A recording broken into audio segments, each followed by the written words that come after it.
নমস্কাৰ আজি আন এটা পাঠ লৈ আহিছোঁ দশম শ্ৰেণীৰ ছাত্ৰ ছাত্ৰীসকলৰ বাবে আমি আজি বিদ্যুৎ প্ৰবাহৰ চুম্বকীয় ক্ৰিয়া নামৰ যেটো পাঠ আছে সেই পাঠটোৰ বিষয়ে আলোচনা কৰিম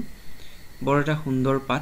পাঠটোত আসলতে অকমান যদি ভালকৈ বুজিবলৈ চোৱা যায় তেনে বৰ ধুনীয়াকৈ বুজিব পাৰি আৰু এই পাঠটো বহুত ছাত্ৰ ছাত্ৰীয়ে জটিল বুলি ভাবে আসলতে ইমান জটিল পাঠ নহয় এই পাঠটো আসলতে বুজিবলগীয়া এটা পাঠ আৰু ভাবিছো ছাত্ৰ ছাত্ৰীসকলে খুব সূক্ষ্মভাৱে পাঠটোৰ বিষয়ে কথাখিনি ভালদৰে পঢ়ি পেলাই বুজিবলৈ চেষ্টা কৰিব আৰু বুজি পোৱাৰ লগে লগে কথাবিলাক খুব ধুনীয়াকৈ ছাত্ৰ ছাত্ৰীসকলৰ আয়ত্তত থাকিব আমি ইয়াতে এই পাঠটোৰ যিখিনি কথা পঢ়িম আমাৰ হাতগিখন এই পাঠটোৰ লগত জড়িত যিকিটা আমাৰ সূত্ৰ আছে বা যিকিটা নিয়ম বা নীতি আছে সেইকিটাৰ লগত আমি ব্যৱহাৰ কৰিম আৰু আমাৰ হাতকেইখনতে সেই নিয়ম বা নীতিবিলাকৰ উত্তৰবিলাক থাকিব গতিকে মই পাঠটোৰ আৰম্ভণিতে ছাত্ৰ ছাত্ৰীসকলক জনাই ল'ব বিচাৰিছো যে পাঠটো জটিল নহয় আসলতে খুব ধুনীয়াকৈ যদি বুজিবলৈ চেষ্টা কৰে তেনে অনায়াসে বুজিব পৰা এটা সহজ চেপ্টাৰ বাৰু আমি চেপ্টাৰটোলৈ সোমোৱাৰ আগতে ইয়া আগৰ পাঠটোৰ বিষয়ে অকমান ছাত্ৰ ছাত্ৰীসকলক জনাই লওঁ ইয়া আগৰ পাঠটো বিদ্যুৎ নামৰ এটা পাঠ আছিল য'ত ছাত্ৰ ছাত্ৰীসকলে বিদ্যুতৰ বিভিন্ন পৰিঘটনাবিলাকৰ বিষয়ে বা বিভিন্ন ৰাশিবিলাকৰ লগত যেনে বিদ্যুৎ প্ৰবাহ বিভৱ ভেদ ৰোধকতা ৰোধক প্ৰণালী ৰোধ বা একেদৰে বিদ্যুৎ প্ৰবাহৰ তাপীয় ক্ৰিয়া সম্বন্ধে সেই আগৰ চেপ্টাৰটোত বিদ্যুৎ নামৰ চেপ্টাৰটোত শিকি আহিছে আৰু তাতে বিদ্যুৎ প্ৰবাহ মানে কি জানিছে অলৰেডি কৈছোই বিদ্যুৎ প্ৰবাহৰ বিষয় আছে বা তাতে যে গম পাইছে যে বিদ্যুৎ প্ৰবাহ মানে হল পৰিবাহী তাৰৰ মাজেদি আধানৰ গতি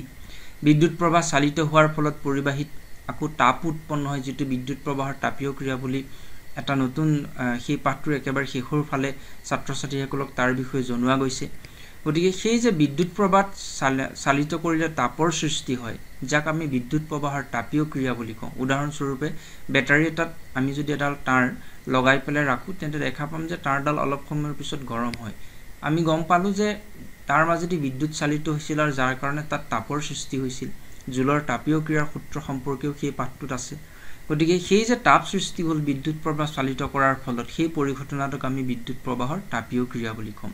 একেদৰে যেহেতু চেপ্টাৰটোৰ নাম ছাত্ৰ ছাত্ৰীসকলে দেখিছে যে বিদ্যুৎ প্ৰবাহৰ চুম্বকীয় ক্ৰিয়া অৰ্থাৎ বিদ্যুৎ প্ৰবাহ চালিত কৰিলে যেনেকৈ তাপৰ সৃষ্টি হয় ঠিক তেনেকৈ এখন চুম্বক ক্ষেত্ৰৰ সৃষ্টি হয় ছাত্ৰ ছাত্ৰীসকলে নিশ্চয় চুম্বক চিনি পায় আমি চুম্বকৰ বিষয়ে অকমান আলোচনা কৰি লম আৰু এই বিদ্যুৎ প্ৰবাহ চালিত কৰাৰ ফলত যে চুম্বক ক্ষেত্ৰৰ সৃষ্টি হল এই পৰিঘটনাটোকে আমি বিদ্যুৎ প্ৰবাহৰ চুম্বকীয় ক্ৰিয়া বুলি কম গতিকে প্ৰথম যিখন মই ছাত্ৰ ছাত্ৰীসকলক বুজাবৰ কাৰণে স্লাইড ৰাখিছো তাতে লিখি দিছো যে বিদ্যুৎ প্ৰবাহ চালিত হোৱা পৰিবাহীয়ে চুম্বকৰ দৰে আচৰণ কৰে বা চুম্বক ক্ষেত্ৰৰ সৃষ্টি কৰে যাক বিদ্যুৎ প্ৰবাহৰ চুম্বকীয় ক্ৰিয়া বুলি কম আমি জানো কাৰেণ্টে আমাক আকৰ্ষণ বা বিকৰ্ষণ কৰি নিয়ে মানে যাক আমি সহজ ভাষাত শৰ্ট কৰিছে বুলি কওঁ নকয়নে বাৰু আসলে চুম্বক এডালেও ঠিক তেনেকৈ আন লৌহজাতীয় সামগ্ৰী টানি আনে বা বিকৰ্ষণ কৰি আঁতৰাই পঠিয়ায় সেই বিদ্যুৎ প্ৰবাহ চালিত কৰাৰ ফলতো একেদৰে সেই চুম্বকডালৰ নিচিনা যে ঘটনা বা যে চুম্বকৰ যে আচৰণ সেই আচৰণ আমি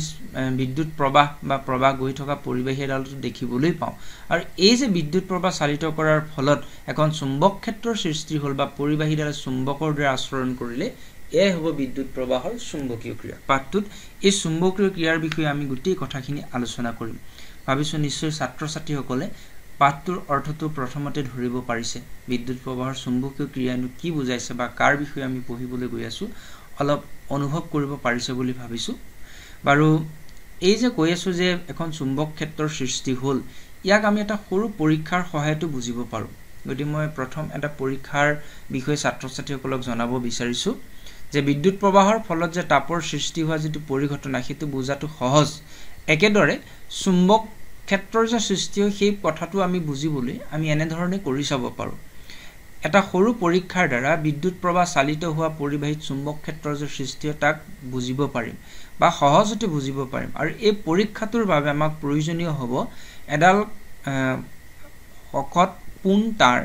লগতে বেটাৰী সুইচ আৰু এটা দিগদৰ্শন যন্ত্ৰ মানে কম্পাস আমি দিশ নিৰ্ণয় কৰিবৰ কাৰণে কিছুমান যন্ত্ৰ ব্যৱহাৰ কৰো আমাৰ কিছুমান টুৰিষ্ট বেগ বা জিওমেট্ৰি বক্স এইবিলাকতো ছাত্ৰ ছাত্ৰীসকলে হেতু দেখা পাইছে তাতে ভিতৰত এডাল সৰু খলা চুম্বক থাকে যি উত্তৰা দক্ষিণাকৈ মূৰ কৰি থাকে আৰু যাৰ সহায়ত আমি দিশ নিৰ্ণয় কৰিব পাৰো সেই দিগদৰ্শন যন্ত্ৰটোৰ কথাই কৈছো মানে আমি তামৰ তাৰ বেটাৰী সুইচ আৰু এটা দিগদৰ্শন যন্ত্ৰৰ সহায়ত বিদ্যুৎ প্ৰবাহ চালিত কৰিলে যে চুম্বক ক্ষেত্ৰৰ সৃষ্টি হয় বা বিদ্যুৎ প্ৰবাহৰ চুম্বকীয় সম্পৰ্কে আমি জানিব পাৰিম আৰু আমি এই ঘটনাটোকে আমি দেখুৱাব বিচাৰিছো আমি এডাল শকত তাৰ এনেদৰে বেটাৰী এটা চাবি মানে সুইচ এটা ৰোধৰ লগত সংযোগ কৰিলো কৰাৰ পিছত এতিয়ালৈকে আমি সুইচ দিয়া নাই ছাত্ৰ ছাত্ৰীসকলে নিশ্চয় জানে যে খোলা সুইচ মানে সুইচ নিদিয়া অৱস্থা বুজাবলৈ আমি সুইচটোৰ ভিতৰৰ যেটো ফুট মাৰ্ক হেতু দিব নালাগে আৰু দিয়ালে আমি জানো যে হেতু দিলে আৰু লগে লগে সুইচটো বন্ধ সুইচ মানে প্ৰবাহ চালিত হোৱা বুজায় বিদ্যুৎ চেপ্টাৰটোত এখিনি কথা অলৰেডি ছাত্ৰ ছাত্ৰীসকলক অৱগত কৰা আছে আমি ইয়াতে প্ৰবাহ চালিত নোহোৱাৰ অৱস্থাত মাত্ৰ বেটাৰী লগাই থৈছো সুইচ দিয়া নাই গতিকে ইয়াৰ মাজেৰে কোনো বিদ্যুৎ প্ৰবাহ যোৱা নাই এই অৱস্থাত যদি ইয়াৰ ওচৰত এটা দিগদৰ্শন যন্ত্ৰ ৰাখো তে দিগদৰ্শন যন্ত্ৰটোৱে সদায় উত্তৰা দক্ষিণাকৈ থাকিব মানে ইয়াৰ কাৰডাল উত্তৰ ফালে থাকিব আৰু বাকি কাৰণৰ বিপৰীত মেৰুত দক্ষিণ ফালে উত্তৰা দক্ষিণাকৈ এনেদৰে থাকিব এটি ইয়াত লগে লগে আমি সুইচ দি দিয়াৰ লগে লগে এই দিগদৰ্শন যন্ত্ৰৰ যিডাল কাটা আছিল এই কাটাডাল বিক্ষেপিত হ'ব ই তাৰ উত্তৰা দক্ষিণা যেটো তাৰ অৱস্থান আছিল সেই অৱস্থানটোৰ পৰা ফালৰি কাটি আহিব এটা এই দিগদৰ্শন যন্ত্ৰৰ ওচৰত আন এটা দিগদৰ্শন যন্ত্ৰ বা আন এডাল আমি যদি চুম্বক ৰাখো তেতিয়াহে এই দিগদৰ্শন যন্ত্ৰৰ ভিতৰত আসলতে এই কাৰডাল এডাল চুম্বক সৰু চুম্বক এডাল ৰাখিছে আৰু জানো চুম্বকে সদায় এই স্বাধীন অৱস্থাত মানে তাক যদি আমি বান্ধি না ৰাখো মানে তাক যদি মুকলিকৈ থাকিব মুক্ত অৱস্থাত থাকিবলৈ দিও উত্তৰা দক্ষিণাকৈ থাকিব আৰু উত্তৰা দক্ষিণাকৈ থকা চুম্বকডালৰ ওচৰত আন এডাল চুম্বক বা আন এটা দিগদৰ্শন যন্ত্ৰ যদি আমি আনি ৰাখি দিও তেন্তে ইয়াৰ ভিতৰত থকা চুম্বকডাল বা বাহিৰত থকা চুম্বক বা আপোনাৰ আমাৰ দিগদৰ্শন যন্ত্ৰৰ ভিতৰত থকা চুম্বকডালৰ প্ৰভাৱত ই বিক্ষেপিত হৈ উত্তৰ দক্ষিণা যেটো তাৰ ডাইৰেকচন আছিল হেতু চেঞ্জ কৰিব কিন্তু আমি এতিয়া এই দিগদৰ্শন যন্ত্ৰটোৰ ওচৰত কোনো ধৰণৰ আমি চুম্বক অনা নাছিল মাত্ৰ সুইচটো অন কৰিছিল আৰু এই পৰিবাহীডাল ইয়াৰ ওচৰৰ ৰাখি পৰিবাহীডালৰ ওচৰত দিগদৰ্শন যন্ত্ৰটো ৰাখি থৈছিল গতিকে প্ৰবাহ যোৱাৰ লগে লগে এই পৰিবাহীডাল একন আমি শকতকৈ ৰাখিছো এই শকত অংশটোত বা এই পৰিবাহীডালত অকল পৰিবাহী বুলি কৈ বুজিবও পাৰি পৰিবাহীডালত হয়তো চাৰিওফালে এখন চুম্বক ক্ষেত্ৰৰ সৃষ্টি হ'ল যাৰ প্ৰভাৱত উত্তৰা দক্ষিণাকৈ থকা দিগদৰ্শন যন্ত্ৰৰ কাটাডালে বিক্ষেপণ দেখুৱালে গতিকে বেলেগ চুম্বকটো নাছিল গতিকে সেই পৰিবাহীডালে কাৰেন্ট দিয়াৰ লগে লগে ই চুম্বকলৈ পৰিৱৰ্তন হ'ব লাগিব আৰু সেই চুম্বক ক্ষেত্ৰখনৰ প্ৰভাৱতে এই কাটাডালে বিক্ষেপণ দেখুৱাব এইখিনি কথাকে আমি এই পৰীক্ষাটোৰ মাধ্যমেৰে ছাত্ৰ ছাত্ৰীসকলক বৰ্ণনা দিব বিচাৰিছো ইয়াতে কথাখিনি লিখি থৈছো ছাত্ৰ ছাত্ৰীক মই কোৱা কথাখিনি এনে ধৰণে ইয়াতে বৰ্ণনা কৰা আছে গোটেই কথাখিনি পঢ়ি পেলাই বুজিব পাৰিব বা মোৰ কথাখিনি যদি ছাত্ৰ ছাত্ৰীসকলে অনুভৱ কৰিব পাৰিছে কথাখিনি নিজেও বৰ্ণনাৰ মাধ্যমত এই ডায়াগ্ৰামটো এটা বৰ্তনী আঁকি কাষত দণ্ড চুম্বক এডাল ৰাখি বৰ্ণনাখিনি লিখিব পাৰিব এতিয়া এই যেটো পৰীক্ষা কথা কলো এই পৰীক্ষাটো এজন বৈজ্ঞানিক আছিল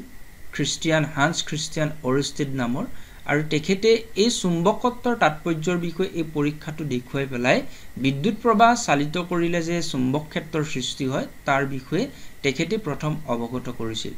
বিদ্যুৎ আৰু চুম্বকত্বৰ সম্পৰ্কৰ গৱেষণাসমূহৰ পিছতে এই ৰেডিঅ' টেলিভিছন বা ফাইবাৰ অপটিক্সৰ প্ৰযুক্তিৰ জন্ম হয় এতিয়া এই যিবিলাক ৰেডিঅ' টেলিভিছন আমাৰ মাজলৈ আহিল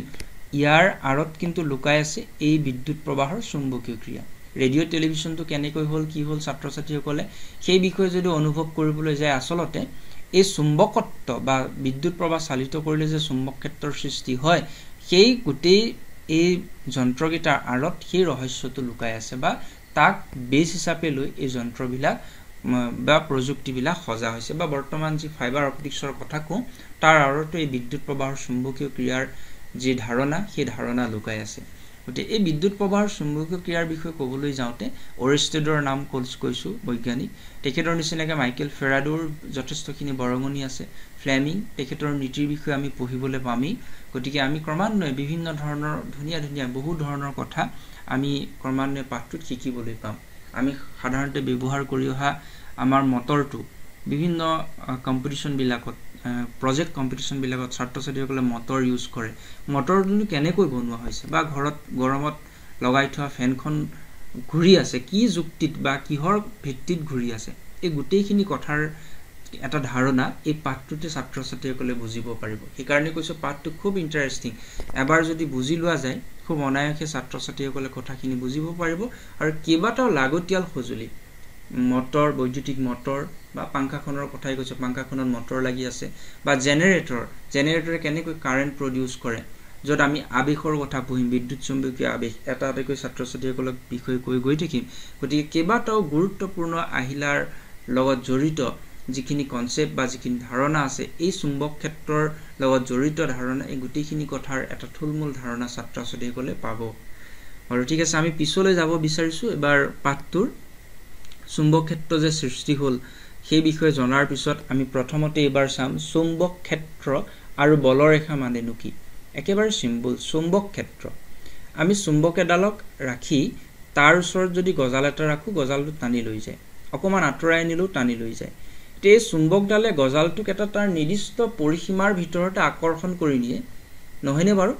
আমি যদি বেছি দূৰ আঁতৰাই নিওঁ তেতিয়া আৰু সেই আকৰ্ষণ বল গজালটো আৰু চুম্বকডালৰ মাজত নাথাকে গতিকে এই চুম্বকডালে তাৰ বলৰ প্ৰভাৱ বা তাৰ যি চুম্বকীয় বল তাৰ চাৰিওফালে যিমান দূৰলৈকে বিস্তাৰিত কৰি ৰাখিছে বা সেই বল যিমান দূৰলৈকে অনুভূত হ'ব সেই এৰিয়াটোকে আমি চুম্বক ক্ষেত্ৰ বুলি ক'ম গতিকে আহিব পাৰে ডেফিনিশ্যন চুম্বক ক্ষেত্ৰ মানে কি তেতিয়া আমি লিখিব পাৰিম যে চুম্বক এডালৰ চাৰিওফালৰ যি অঞ্চলত চুম্বকডালৰ বল অনুভূত হয় সেই অঞ্চলকে চুম্বকডালৰ চুম্বক ক্ষেত্ৰ বুলি কোৱা হয় গতিকে নিশ্চয় ভাবিছোঁ চুম্বক ক্ষেত্ৰৰ বিষয়ে জানিছে একেবাৰে সহজ যে চুম্বকডালৰ চাৰিওফালে যিমান দূৰলৈকে তাৰ বল থাকিব যিমান দূৰলৈকে সি ক্ৰিয়া কৰিব পাৰিব সেই অঞ্চলটোকে আমি চুম্বক ক্ষেত্ৰ বুলি ক'ম ইয়াৰ পিছত আমি এটা গুৰুত্বপূৰ্ণ টপিকলৈ গৈছোঁ চুম্বক বলৰেখা এই বলৰেখাৰ ডায়াগ্ৰামো আহে বলৰেখাৰ ধৰ্মৰ বিষয়েও ইয়াৰ পিছত পাম গতিকে এটা গুৰুত্বপূৰ্ণ প্ৰশ্ন পাঠটোৰ পৰা আহি থকা এটা টপিকৰ লগত আমি চিনাকি হ'বলৈ গৈছোঁ গতিকে চুম্বক এডালৰ চাৰিওফালে উত্তৰ মেৰুৰ পৰা দক্ষিণ মেৰুলৈ বিশেষ আৰ্হিত সজ্জিত কিছুমান কাল্পনিক ৰেখা আছে বুলি আমি ধৰিব পাৰোঁ আৰু এই কাল্পনিক ৰেখাবিলাককে চুম্বক বলৰেখা বুলি ক'ম এইডাল এডাল চুম্বক এই চুম্বকডালৰ চাৰিওফালে এনেধৰণে কিছুমান এতিয়া ডায়াগ্ৰাম হিচাপে আমি দুডাল দেখুৱাইছোঁ কিন্তু প্ৰতিটো অংশতে আছে প্ৰতিটো অংশতে এনেধৰণে উত্তৰ মেৰুৰ পৰা দক্ষিণ মেৰুলৈ ব্যাপী বিশেষ আৰ্হিত সজ্জিত কিছুমান কাল্পনিক ৰেখা থাকিব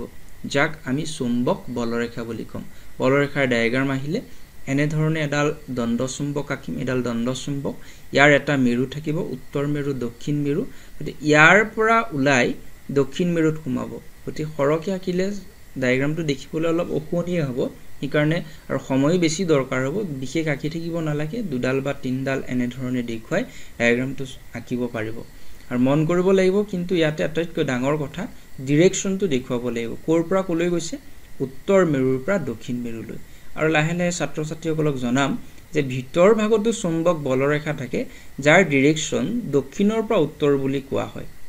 বাহিৰত উত্তৰ পৰা দক্ষিণলৈ গ'ল আৰু ভিতৰত অন্তৰ্ভাগত এয়া এনেধৰণে গৈ আমি যদি কল্পনা কৰোঁ তেন্তে ইয়াৰ ডিৰেকশ্যনটো দক্ষিণৰ পৰা উত্তৰলৈ হ'ব ভিতৰত বাহিৰত উত্তৰ মেৰুৰ পৰা দক্ষিণ মেৰুলৈ ভিতৰত বা অন্তৰ্ভাগত দক্ষিণ মেৰুৰ পৰা উত্তৰ মেৰুলৈ এই যে এই বলৰেখাবিলাক আছে তাক জানিবৰ কাৰণে আমি এটা সৰু পৰীক্ষাও কৰিব পাৰোঁ এই চুম্বকডালৰ চাৰিওফালে আমি যদি অলপ লুৰ গুৰি ছটিয়াই দিওঁ আৰু ছটিয়াই দি এখন ডাঠ কাগজ বুলি ধৰি ডাঠ কাগজখনত আমি চুম্বকডাল ৰাখি লুৰ গুৰি ছটিয়াই দি ডাঠ কাগজখন যদি অকণমান লৰাই দিওঁ তেন্তে লৰাই দিলে ডায়াগ্ৰামটো লৈ আহিছোঁ তেন্তে লুৰ গুৰিবিলাকে এটা নিৰ্দিষ্ট আৰ্হিত এনেধৰণে সজ্জিত হ'ব দুডাল বা তিনিডাল হিচাপে নহয় গোটেইখিনিয়ে যেনেকৈ যিমান দৰে পাৰে উত্তৰ পৰা দক্ষিণ মেৰুলৈ সজ্জিত হ'ব আৰু এই ৰূপটো দেখা পাম গতিকে এটা কাল্পনিক ৰেখা আছে বুলি আমি ক'ব পাৰোঁ উত্তৰ মেৰুৰ পৰা দক্ষিণ মেৰুলৈ তে ডিৰেকশ্যনটো যে দেখুৱালো উত্তৰ মেৰুৰ পৰা দক্ষিণ মেৰুলৈ এই ডিৰেকশ্যনটো বুজিবৰ কাৰণে আমি ইয়াৰ ওচৰতে আমি কাটা কম্পাছ ৰাখিব পাৰোঁ কাটা কম্পাছ যদি ৰাখো তেনে কাটা কম্পাছৰ ডিৰেকশ্যনডাল সদায় এনে ধৰণে গৈ থাকিব কাৰডাল এইডালে গৈ থাকিব আৰু সেই কাটা কম্পাছৰ ডিৰেকশ্যনবিলাক আমি যদি সংযোগ কৰি কৰি গৈ থাকো তেন্তে দেখা পাম যে সেই কাটা কম্পাছডালৰ ডিৰেকশ্যনটো আহি আহি দক্ষিণ মেৰুত সোমাবহি মানে উত্তৰ মেৰুৰ পৰা দক্ষিণ মেৰুলৈ ই এটা ডিৰেকশ্যন দিব আৰু দেখা পাম যে এটা নিৰ্দিষ্ট অৱস্থানত এটা নিৰ্দিষ্ট পজিচনে দেখুৱাব কেতিয়াও কিন্তু এই বলৰেখাবিলাকে ইডালৰ লগত সিডালে কটাকটি কৰা লুৰগুৰি ছটিয়াটো দেখা নাপাওঁ বা কম্পাছটোৰ ডিৰেকশ্যনেও আমাক নিদেখুৱায় তলৰ ফালেও একেই ঘটিব গতিকে এই চুম্বক বলৰেখাৰ ডায়াগ্ৰাম আহে এটা ইম্পৰ্টেণ্ট খুব ছাত্ৰ ছাত্ৰীসকলে ধুনীয়াকৈ প্ৰেক্টিছ কৰিব আৰু বলৰেখা কাক বোলে তাৰ ডেফিনিশ্যন আহিব পাৰে আমি ইয়াৰ পিছত এবাৰ নেক্সট এই বলৰেখাৰ ধৰ্মবিলাকলৈ যাওঁ পৰীক্ষাত আহি থকা এটা প্ৰশ্ন চুম্বক বলৰেখাৰ ধৰ্ম কি এটা প্ৰথম যেটো কৈ আছিল ছাত্ৰ ছাত্ৰীসকলক সেইটো এটা বলৰেখাৰ ধৰ্ম বুলি লিখিব পাৰিম তাত প্ৰথম আমি কম যে চুম্বক বলৰেখাসমূহৰ দিশ চুম্বক এডালৰ উত্তৰ মেৰুৰ পৰা দক্ষিণ মেৰুলৈ মানে বাহিৰত আৰু আনহাতে চুম্বকৰ অন্তভাগত ভিতৰত বলৰেখাৰ দিশ দক্ষিণ মেৰুৰ পৰা উত্তৰ মেৰুলৈ এই কথাটোকে কৈ আছিলোঁ